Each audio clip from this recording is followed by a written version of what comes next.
또 너무 감사하네요. 이 시간 함께 보신 하나님의 말씀은 요한복음 14장 1절에서 7절까지의 말씀입니다. 요한복음 14장 1절에서 7절까지의 말씀을 제가 한 절 읽고 여러분이 한 절 읽고 한 절씩 교독하도록 하겠습니다. 요한복음 14장 1절에서 7절까지의 말씀입니다. 너희는 마음에 근심하지 말라. 하나님을 믿으니 또 나를 믿으라.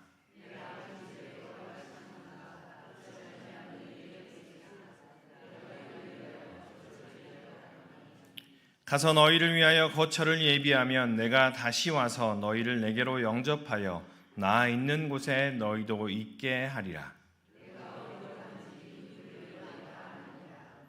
도마가 이르되 주여 주께서 어디로 가시는지 우리가 알지 못하거늘 그 길을 어찌 알겠사옵나이까.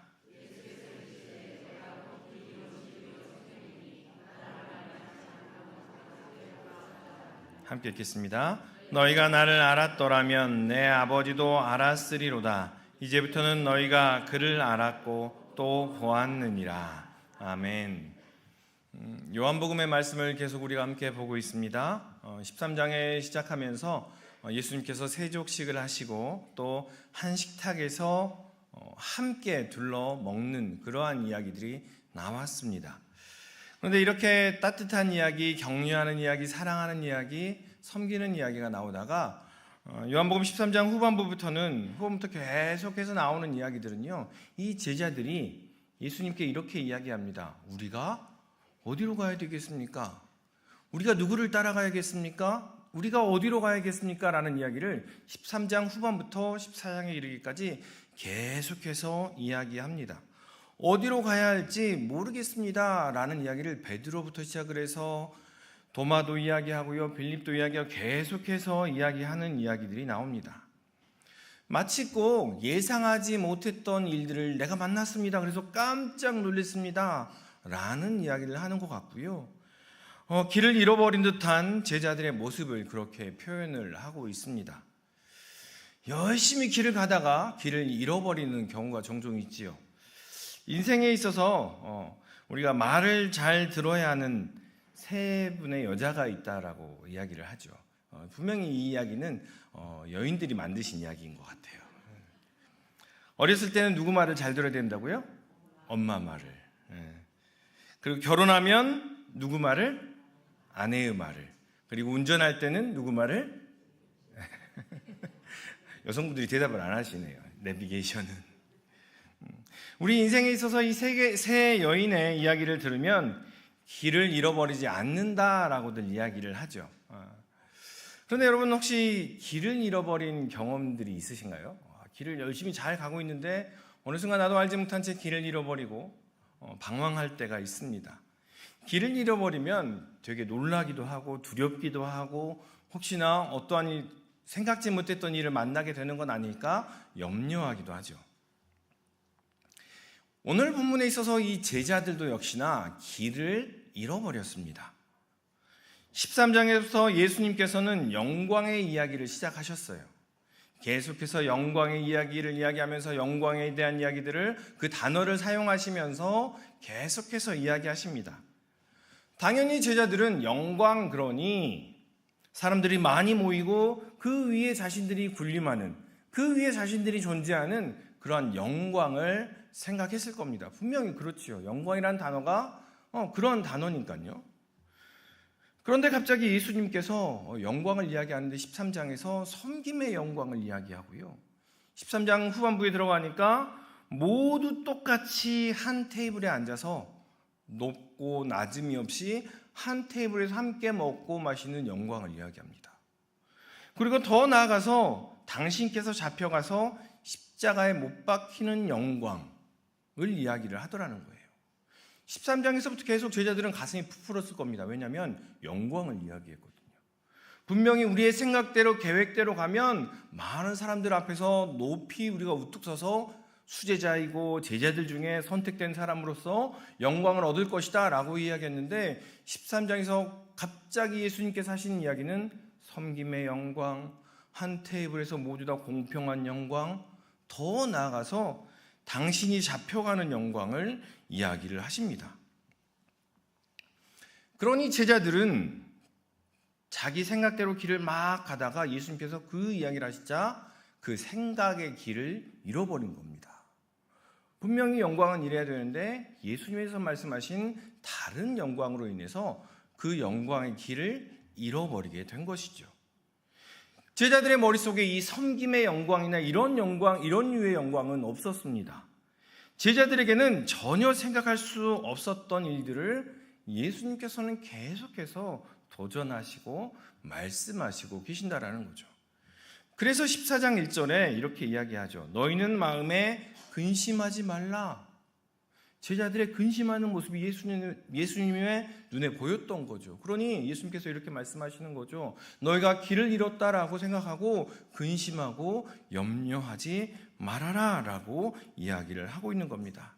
그래서 제자들은 그 전혀 생각할 수 없었던 일로 인해서 두려워하고 근심하는 그러한 모습을 보였다라는 겁니다.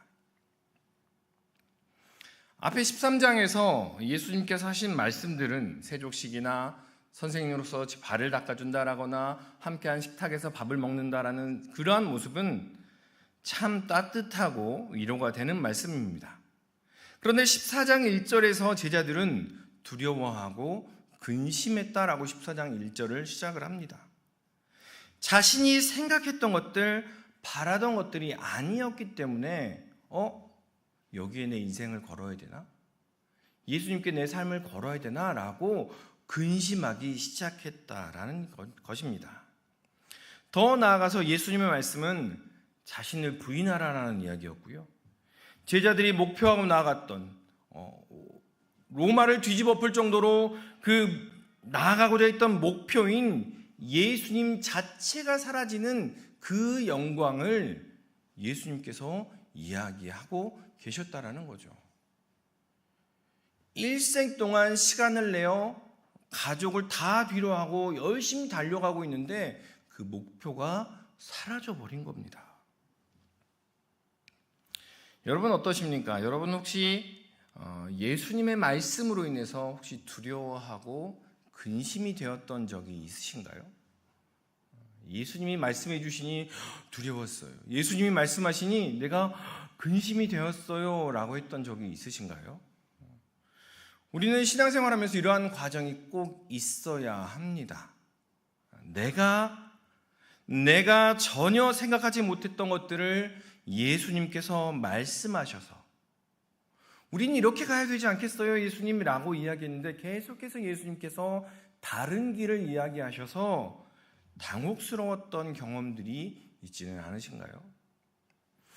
우리가 생각하고 바라던 것들이 완전히 틀렸다. 너 틀렸어. 그 길로 가면 안 돼 라고 말씀하셔서 근심했던 경험들이 있으신가요? 목적지라고 생각하고 예수님의 이름을 이용해서 신앙을 이용해서 내가 저걸 쟁취해야지 얻어내야지 생각했는데 그 목적지 자체가 아예 사라져버려서 당황했던 경험들은 없으셨던가요?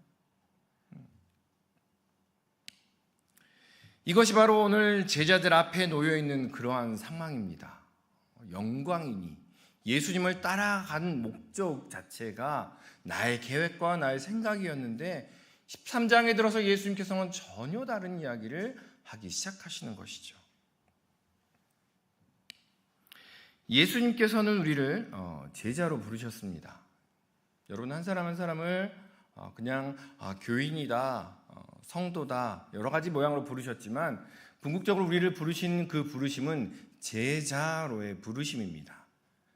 우리를 제자로 부르신 것은 내 사명이 아닌 예수님께서 주신 사명을 행하라고 우리를 부르셨다라는 사실을 우리는 기억해야 됩니다. 내가 생각하고 내가 세운 계획대로 나아가는 것이 아니라 예수님께서 주신 사명을 행하라고 우리를 부르셨다라는 거죠. 그러니까 우리가 제자로 부르심을 받은 이상 나는 제자로 부름 받았습니다 라고 고백하는 그 순간 우리는 우리 마음 가운데는 항상 이 두려움과 근심이 존재할 수밖에 없다라는 거죠.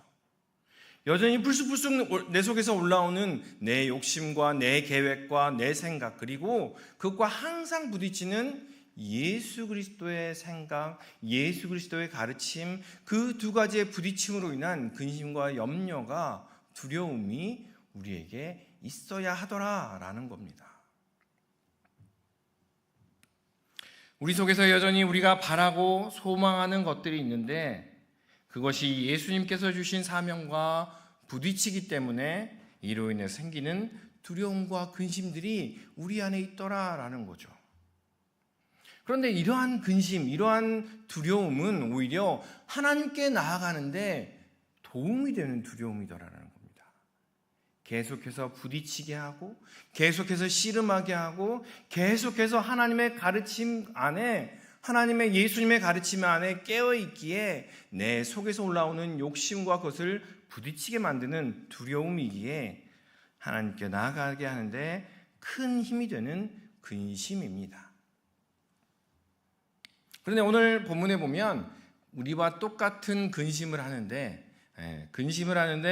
의심에 머물러 있어서 확신으로 나아가지 못하는 한 사람이 나옵니다. 그 사람이 바로 도마입니다.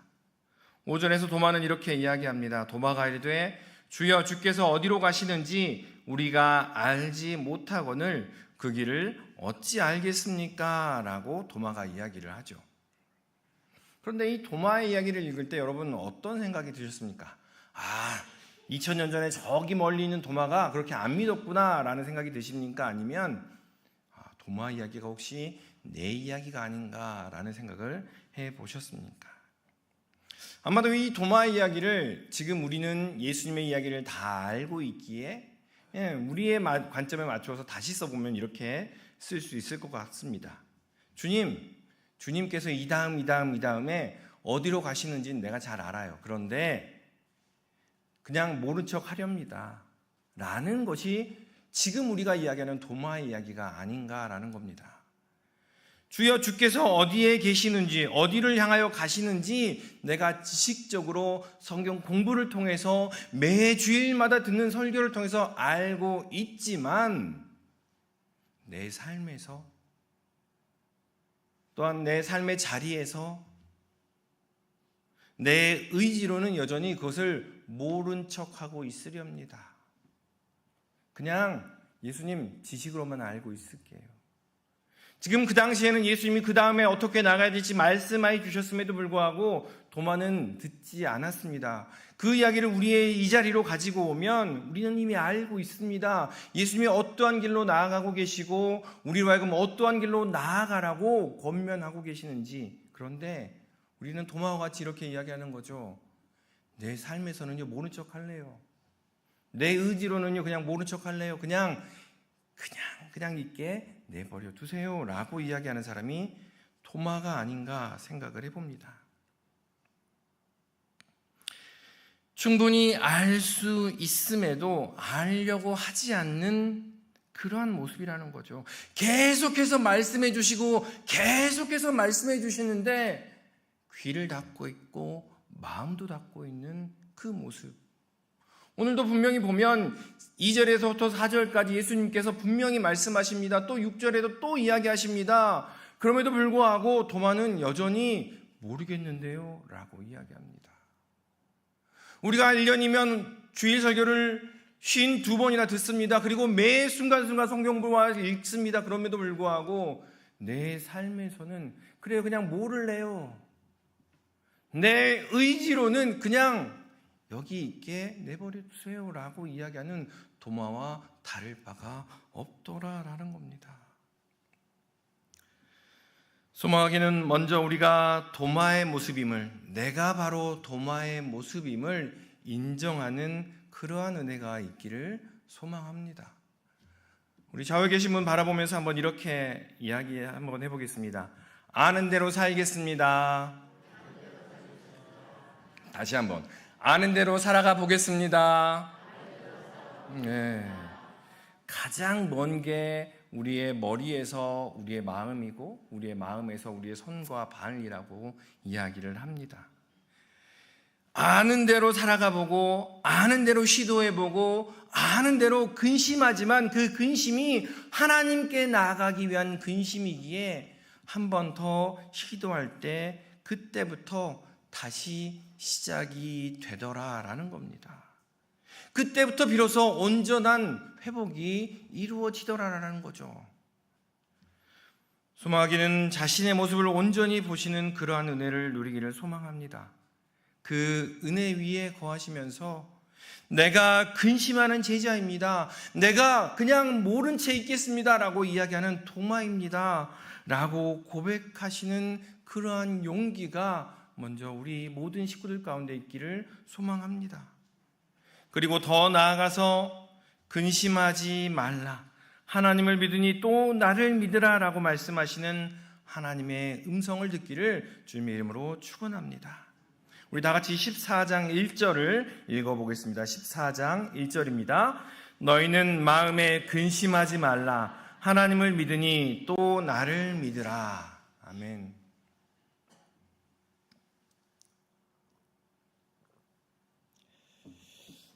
최근에 저희 가정과 매우 가까운 한 친구가 암으로 하나님의 부르심을 받았습니다.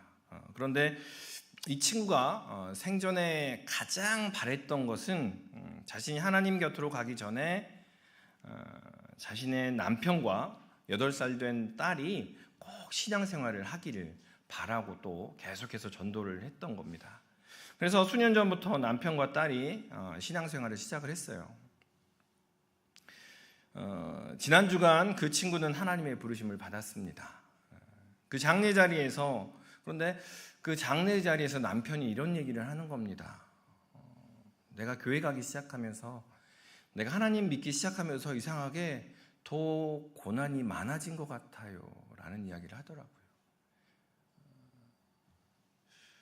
저의 교회는 그 이야기가 어디로 가야 될지, 어떻게 가야 될지 모르겠어요. 갈 길을 잊어버린 것 같아요 라는 이야기로 들렸습니다. 시간을 내어 그 옆자리를 지켰습니다. 그 친구가 남편과 딸의 처소를 마련해 놓았다. 그 친구가 가면서, 너의 아내가 가면서, 엄마가 가면서 하늘의 처소를 마련해 놓았어 라는 이야기를 꼭 해줘야지 라고 작정하고 마음에 새겼습니다. 제자들도 길을 잃었습니다. 길을 잃은 제자들과 어디로 가야 할지 묻는 도마에게 예수님께서는 계속해서 말씀하십니다. 오늘 2절부터 4절까지의 말씀인데 오늘 2절을 우리 같이 한번 읽어보도록 하겠습니다. 2절을 읽겠습니다. 내 아버지 집에 거할 곳이 많도다. 그렇지 않으면 너희에게 일렀으리라. 내가 너희를 위하여 거처를 예비하러 가노니. 2절 말씀에 보면요, 예수님께서 제자들에게 내 아버지 집이라고 이야기합니다. 분명히 그 앞에서는 계속해서 하나님이라고 이야기를 하는데 2절 말씀에서는 갑자기 예수님께서 내 아버지 집이라고 이야기를 하십니다.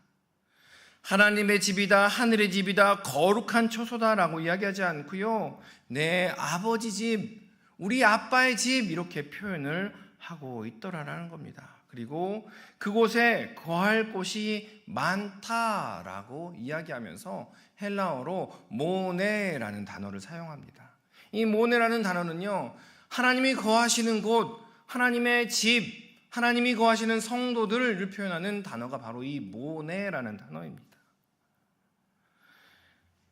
예수님께서는 그 모네라는 단어를 통해서 그 한 사람 한 사람에게 이제 우리에게 그 거할 곳이 있어.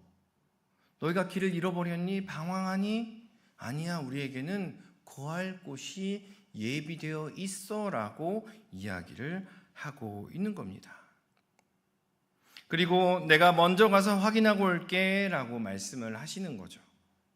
길을 잃은 이들에게 친근한 아버지의 집을 이야기합니다. 자, 길을 잃었어. 저기 가서 저 고지를 점령해야 돼.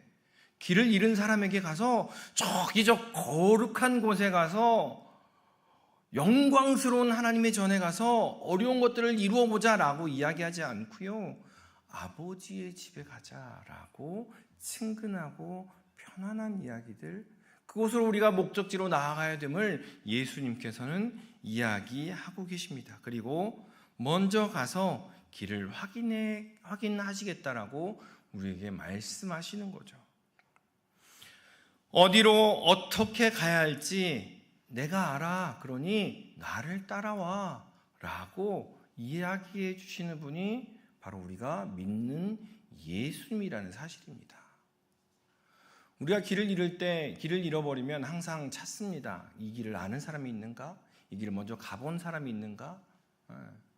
예수님께서 우리에게 말씀하시는 거죠. 내가 먼저 가봤어. 내가 먼저 그 길을 알아. 그러니 나를 따라와 라고 우리에게 이야기하고 계시는 겁니다.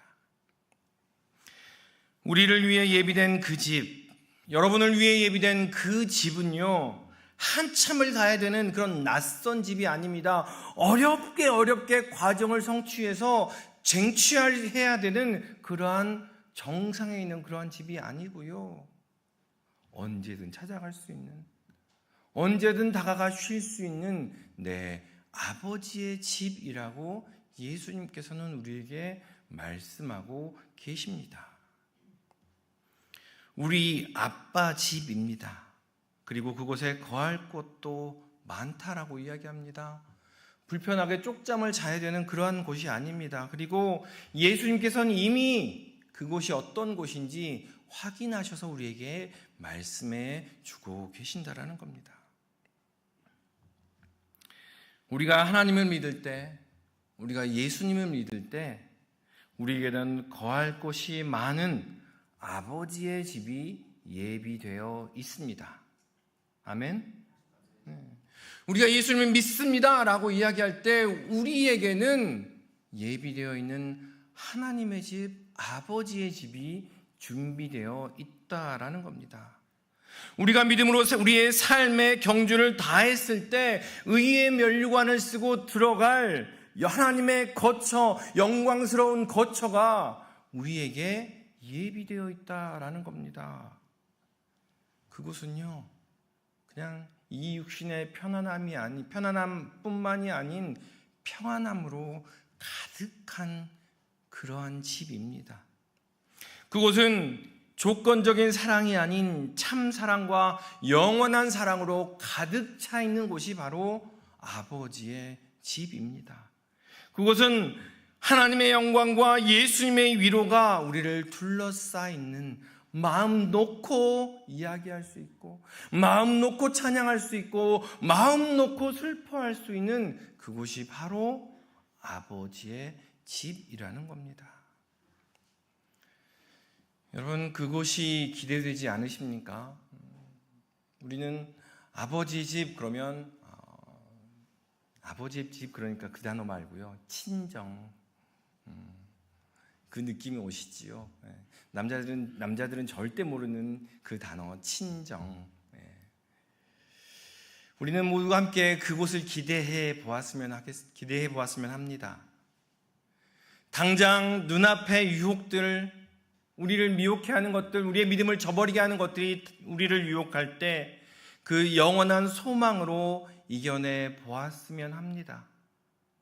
예수님께서도 3번의 유혹을 이겨내셨고 우리 믿음의 선배들도 하늘의 영광을 소망하면서 그 모든 것들을 하나하나 이겨냈습니다. 우리의 삶의 유혹이 다가올 때, 우리의 삶의 믿음을 저버리게 될 때, 그때 우리에게 예비된 그 거룩한 도성, 그 모내를 바라보시며 그것들을 이겨내시는 그러한 은혜가 있기를 소망합니다. 매 순간순간 우리에게 유혹이 다가올 겁니다. 매 순간순간 어떻게 하면 우리의 믿음을 저버리게 할까? 사단이 우는 사자처럼 우리를 삼키려 노려보고 있을 겁니다. 그때마다 그 거룩한 우리 아빠의 집 기대하시며 그 소망을 품고 그 유혹들을 이겨내시는 우리 모든 믿음의 식구들 되시기를 소망합니다. 그렇다면 그곳으로 어떻게 갈 수 있냐라고 이 도마가 질문을 하는 거죠. 이 도마는 계속해서 질문을 합니다. 예수님께서 계속해서 말씀하심에도 불구하고 또 질문을 합니다. 1절에는 우리가 방금 보았던 것처럼 믿음을 이야기했습니다. 하나님을 믿으니 또 나를 믿으라 라고 이야기하시고 6절에 이렇게 말씀하십니다. 우리 다 같이 6절을 한번 읽어보도록 하겠습니다. 6절입니다. 예수께서 이르시되 내가 곧 길이요 진리요 생명이니 나로 말미암지 않고는 아버지께로 올 자가 없느니라. 예수께서 이르시되 내가 곧 길이요 진리요 생명이니 나로 말미암지 않고는 아버지께로 올 자가 없느니라. 1절과 연결해서 이야기하면 예수님을 향한 믿음이 오직 한 길입니다. 예수님을 향한 믿음이 단 하나의 진리이며 우리가 참 생명을 얻을 수 있는 유일한 방법입니다라고 풀어서 이야기할 수 있다는 겁니다. 이 6절은요, 오직 예수님만이 하실 수 있는, 오직 예수님만이 하실 수 있는 놀라운 선포입니다. 누가 감히 나 외에는 다른 길이 없다라고 이야기할 수 있겠습니까? 예수님께서 내가 곧 길이요 라고 이야기하실 때 그 길은요, 유일한 길입니다. 아버지 집으로 가는 단 하나의 길이고요, 예수님을 믿는 믿음이 있어야 걸을 수 있는 길입니다. 믿음이 연약하여서는, 믿음이 없이는 걸어갈 수 없는 그 길이 바로 예수님의 길이라는 겁니다. 그 위를 밟고 걷는 것입니다. 그 위에서 살아가며 열심히 경주하는 길이 예수님께서 말씀하신 내가 곧 길이요 그 길입니다. 예수님을 딛고 차근차근 한 걸음 한 걸음 걸어가는 것입니다. 내가 곧 진리요라고 말씀하셨습니다. 이 진리는 예수님에 대한 진리가 아닙니다. 예수님의 가르치심이 참이네요, 예수님의 말씀은 참 유용하네요, 유익하네요 라는 이야기가 아니고요, 예수님에 대한 지식을 이야기하는 것이 아닙니다. 예수님이 진리이십니다. 모든 만물을 존재하게 하고 모든 만물을 움직이게 하는 원리인 그 사랑이 바로 예수님입니다. 내 안에 사랑할 수 있는 능력이 없지만 예수님으로 인하여 내가 사랑하고 예수님으로 인하여 내가 움직일 수 있습니다라고 이야기하는 그 진리인 것입니다. 또한 예수님께서는 이렇게 말씀하십니다. 내가 곧 생명이니, 이 생명은요, 소멸하지 않는 생명입니다. 짓밟히지 않는 생명입니다. 영원토록 샘솟듯 솟아나는 그 생명입니다. 어둠을 이기고 죽음을 이기시며 세상 만물을 만들어내시는 생명입니다. 지금 당장은 짓밟혀 있는 것처럼 보이지만, 지금 당장은 아무런 소리를 내지 못하는 것처럼 보이지만, 꿈틀거리고 움트기 위해 준비하는 그것이 바로 예수님께서 말씀하시는 그 생명입니다. 우리 다시 한번 6절 말씀을 함께 읽어보도록 하겠습니다. 예수께서 이르시되 내가 곧 길이요 진리요 생명이니 나로 말미암지 않고는 아버지께로 올 자가 없느니라. 아멘. 말씀을 맺겠습니다. 이 시대는 절대성을 부인합니다. 왜 그 길만 있어요? 왜 꼭 예수님이어야만 해요? 라고 이야기하는 것에 대해서 저 사람은 꽉 막힌 사람, 저 사람은 대화가 안 되는 사람, 소통이 안 되는 사람이라고 이야기를 해버립니다.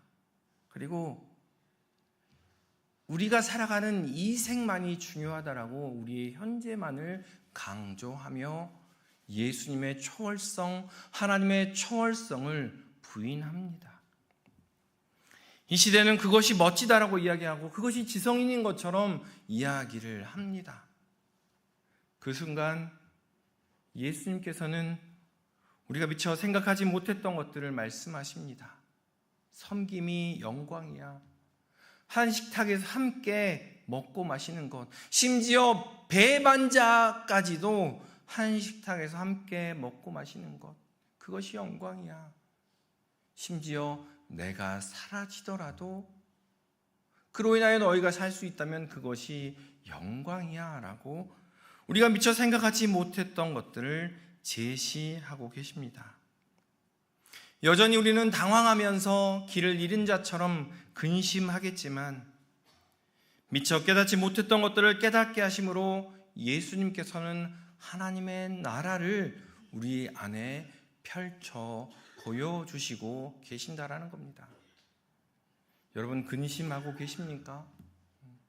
내 생각과 예수님의 생각이 여전히 부딪히며 충돌하고 계십니까? 내가 알고 있는 것, 내가 배운 것이 내 삶 속에 드러내지 않음을, 내 삶 속에 실천되지 않음을 고민하며 아파하며 신음하고 계십니까? 기억하십시다. 그곳으로 나아가는 길은 오직 예수님만이 유일한 길이며 오직 예수님만이 참 사랑이며 오직 예수님만이 우리를 위해 생명을 주시는 분이다라고, 우리 안에 그 씨름과 그 고민이 예수님으로 인해서만 다시 한번 일어날 수 있다는 사실을 기억하셨으면 좋겠습니다. 소망하기는 우리 모든 신림의 식구들이 믿음을 가지고 우리의 인생의 경주를 마칠 때에 참 쉼을 얻을 수 있는 우리 아버지의 집에 우리 모두 거하시는 그러한 축복, 아버지의 집에서 참 평안을 누리는 그러한 축복을 누리시는 우리 모든 신림의 식구들 되시기를 주님의 이름으로 축원합니다. 기도하겠습니다. 사랑 안에 충만하신 아버지 하나님, 언제부터인가 우리 안에 고민이 사라졌습니다. 언제부터인가 우리 안에 근심이 사라졌습니다. 언제부터인가 우리 안에 질문 자체가 사라져 버렸습니다. 제자들이 근심하고 도마가 계속해서 질문하며 불신 가운데 있지만, 의심 가운데 있지만 고민했던 그 모습이 우리 안에 다시 한번 일어날 수 있도록 인도하여 주시옵소서. 그리하여 참 영광의 자리에 나아가며 참 제자로서의 삶을 온전히 살아가는 우리 모든 식구들 되도록 주님 인도하여 주시옵소서. 그리하여 아버지의 집에 영광의 면류관을 쓰고 평안히 안식할 그때를 소망하는 우리 모든 믿음의 식구들 되도록 주님의 은혜를 더하여 주시옵소서. 감사드리며 이 모든 말씀 예수님의 이름으로 기도